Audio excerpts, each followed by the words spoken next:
அதே போன்று கண்ணியமானவர்களே, ஹசன் ஹுசன் பேர குழந்தைகள் உட்பட எத்தனையோ பிள்ளைகள் நடந்திருக்கிறது. தொழும் பொழுது சில வேளை தொழுவித்துக் கொண்டிருக்கும் பொழுது சுஜூது நீண்டு செல்லும். நபி அவருடைய சஹாபாக்கள் இப்போ என்ன வஹி இறங்குகிறது போன்றிருக்கிறது, சுஜூதில் ஏதாவது வஹி இறங்குதா இருக்கும் அல்லது ஏதாவது நபி அவர்களுக்கு அசம்பாவிதங்கள் நடந்து விட்டது சஹாபாக்கள் கொஞ்சம் யோசிப்பார்கள். சுஜூது நீள்கிறது வளமைக்கு மாற்றமாக. நீண்ட சுஜூதுடைய தொழுகை வேறு, வளமையான 5 நேர தொழுகை நடத்தும். அப்போ சஹாபாக்கள் தொழுது முடித்தவுடன் கேட்பார்கள், யார் சொல்லலாம் சுஜூதை கொஞ்சம் நீட்டி, இத்தனை ரக்காத்தில் இத்தனை சுஜூது நீண்டதே சொல்வார்கள்.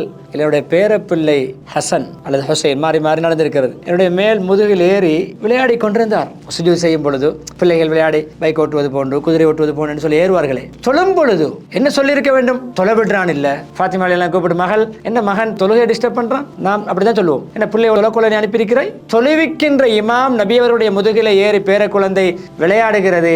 அந்த பேர குழந்தை தானாக இறங்கும் வரைக்கும் சுஜூதை நீட்டினேன். எப்படிப்பட்ட அந்த சிறுவர்களுடைய உணர்வை புரிந்த ஒரு நடைமுறை. அன்பானவர்களே, தக்பீர் கட்டும் பொழுது பேர குழந்தையை தூக்கி கொண்டு தக்பீர்களை தூக்கி கொண்டு அப்படியே தொழுவார்கள். ருக்கு சுஜூதுக்கு போகும்பொழுது பக்கத்தில் மெதுவாக வைத்து விட்டு தொழுகை நடத்துவார்கள் என்றெல்லாம் வந்திருக்கிறது. அதே போன்று ஹசன் ஹுசனுடைய பேர குழந்தை ஏனைய பேர குழந்தையுடைய கையை இரண்டையும் பிடித்து அவர்களை தன்னுடைய கால் பாதத்திலே நிற்க வைத்து ஒரு எக்ஸசைஸ் செய்வது போன்று எப்படி ஒரு காலை ஆட்டி ஆட்டி விளையாடுவார்கள் வந்திருக்கிறது. அன்பானவர்களே, இதுதான் நபி அவர்கள் முழு சமூகத்தையும் உள்ளத்தை வென்று சம்பாதித்த நடைமுறை. எல்லோருடனும் அதுக்கு ஏற்றவாறு